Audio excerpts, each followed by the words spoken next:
অতঃপর শয়তান সেখান থেকে তাদের উভয়ের পদস্খলন ঘটাল। তারা উভয়ের বেহেশতের যেখানে ছিল সেখান থেকে সে তাদের বের করেই ছাড়ল। আমি তাদের বললাম, তোমরা একজন আরেকজনের দুশমন হিসেবে এখান থেকে নেমে পড়ো। তোমাদের পরবর্তী বাসস্থান হচ্ছে পৃথিবী।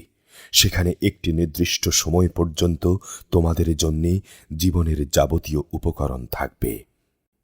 অতঃপর আদম তার মালিকের কাছ থেকে হেদায়েত সম্বলিত কিছু বাণী পেল।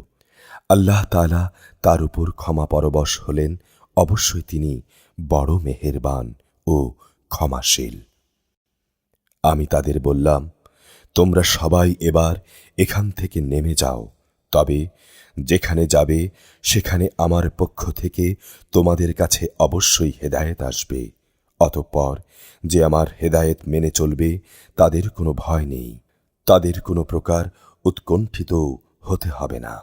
আর যারা সে হেদায়েত অস্বীকার করবে এবং আমার আয়াতসমূহকে মিথ্যা প্রতিপন্ন করবে তারা হবে জাহান্নামের বাসিন্দা। তারা সেখানে চিরদিন থাকবে। হে বনী ইসরাইল জাতি, তোমাদের উপর আমি যেসব নিয়ামত দিয়েছি তোমরা সেগুলো স্মরণ করো।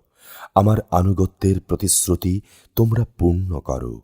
আমিও এর বিনিময়ে তোমাদের দুনিয়ার শান্তি ও আখিরাতের পুরস্কারের প্রতিশ্রুতি পূর্ণ করব এবং তোমরা একমাত্র আমাকেই ভয় করো।